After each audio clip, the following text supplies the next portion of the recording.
हाय, कसे आहात सर्व? मस्त ना? तर तुम्हाला पण घरच्या घरी असा पिझ्झा बनवायचा आहे का? इतका चीझी झालेला आहे हा पिझ्झा आणि तो पण मी तव्यावर बनवलेला आहे. तर याच्यासाठी मी कोणता बेस वापरलेला आहे, प्लस मी कोणतं चीज वापरलेलं आहे, कोणत्या चीजमुळं असा पिझ्झा बनतो, हे सर्व आपण या व्हिडिओमध्ये बघणार आहोत. तर व्हिडिओ पूर्ण बघा. तर चला आता आपण तयारी करून घेऊया. इथे आहे कांदा, शिमला मिर्च, टोमॅटो आणि हे आहेत बेस आणि हे आहे पनीर आणि हे जे आहे हे दोन प्रकारचं चीज आहे. ते मी पुढे तुम्हाला सांगेनच कोणतं कोणतं आपण चीज वापरले ते. तर आता हे बेस वगैरे आपण बाजूला ठेवून घेऊया आणि आता आपण कांदा, शिमला मिर्च आणि टोमॅटो आपल्याला हे छान असं फ्राय करून घ्यायचं आहे.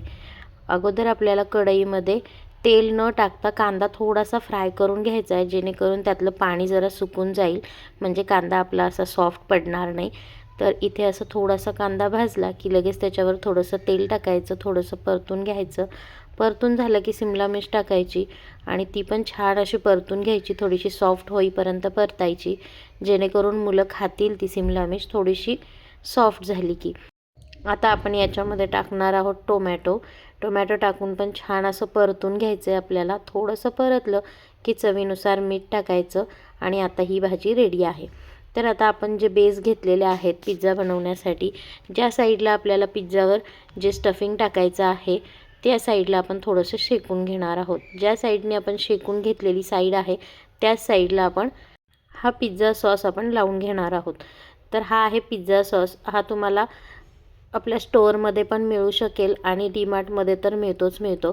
फक्त पिझ्झा सॉस म्हणून जो आहे तो वाला घ्यायचा. त्याच्यामध्ये पूर्ण सगळेच इन्ग्रेडियंट्स असतात, म्हणजे आपल्याला दुसरं कुठलेही मसाले जास्त वापरावे लागत नाही त्याच्यामध्ये. म्हणून हा पिझ्झा सॉस आपल्याला याच्यावर वापरायचा आहे. तो असा छान याच्यावर पूर्ण पसरवून घ्यायचा आहे आणि आता ह्या दोन्हीसुद्धा बेसवर मी हा सॉस पूर्ण असा पसरवून घेते. त्याच्यानंतर आपल्याला याच्यावर ज्या आपण भाज्या शिजवून घेतलेल्या आहेत नुसत्या फ्राय करून, त्या भाज्या आपल्याला याच्यावर टाकायच्या आहेत. पिझ्झा करताना एकच काळजी घ्यायची की आता हा बेससुद्धा आपण गरम करून घेतलेला आहे आणि जी आता आपण भाजी याच्यावर वापरणार आहोत तीसुद्धा गॅसवरच आहे, म्हणजे एकदम बारीक गॅसवरती ठेवलेली आहे मी, जेणेकरून ती गरम गरम राहील आणि त्याच्यावर आपण चीज टाकलं की चीज लवकर मेल्ट व्हायला मदत होईल. असं तर आपण गॅसवर पण पिझ्झा ठेवणारच आहोत तव्यावर गरम, आणि अशी पण भाजी गरम असेल त्याच्यावर चीज टाकलं की ते थोडंसं लवकर मेल्ट होतं. तर इथे आता मी त्या भाज्या टाकून घेतलेल्या आहेत दोन्ही बेसवर. आता याच्यावर आपल्याला छान असं पसरवून घ्यायच्यात, कड्यापर्यंत आपण छान पसरवून घ्यायचं. ह्या भाज्या बघू शकताय किती छान दिसते, हे आत्ताच इतकं छान दिसते. अजून याच्यावर चीज, पनीर टाकून घ्यायचं आहे याच्यावर आणि बघू शकता आत्ताच किती छान दिसतोय. तर नक्की एकदा ट्राय करा असा पिझ्झा, मी ज्या पद्धतीने दाखवल्या त्या पद्धतीने. तर आता इथे मी पनीरचे तुकडे असे ठेवून घेते याच्यावर. जसे तुम्हाला आवडतात, जास्त आवडत असेल तर तुम्ही जास्त टाकू शकता. याच्यावर तुम्ही मशरूम वापरू शकता, मक्याचे दाणे वापरू शकता. ते झाल्यानंतर याच्यावर मी आता जे चीज वापरलेलं आहे तर ते चीज सांगते मी तुम्हाला. एकतर मॉझरेला चीज असतं आणि जे आपलं नॉर्मल क्यूबवालं जे चीज असतं, हे दोन्ही चीज याच्यामध्ये घ्यायचे असतात. मी दोन्हीसुद्धा एकत्र मिक्स करून ठेवलेले होते, तर ते दोन्ही मिक्स करायचे. मॉझरेला चीजला टेस्ट नसते, फक्त त्याला तो असा चिकटपणा येतो आणि जे आपलं क्यूबवाला आहे त्याला छान अशी चव असते. त्याच्यामुळे आपल्याला याच्यामध्ये दोन्हीसुद्धा चीज वापरायचे आहेत. आणि आता हे आपले बेसिक मसाले जे की पिझ्झावर कंपल्सरी असतातच, जे की चिली फ्लेक्स, ओरिगॅनो आणि पेरी पेरी, ज्याला पेरी पेरी आवडतो त्याने पेरी पेरी मसाला टाकून घ्यायचा. हे सर्व टाकल्यानंतर इथे मी थोडासा तवा गरम करून घेतलेला आहे बारीक गॅसवर आणि आता त्याच्यावर आता आपण पिझ्झा ठेवणार आहोत आणि वरून असं छानसं झाकण द्यायचं, जेणेकरून ते हीट होईल आतमध्ये. खालच्या साईडनी गॅसची फ्लेम राहील आणि वरच्या साईडनी वाफेने ते चीज लवकर मेल्ट होईल.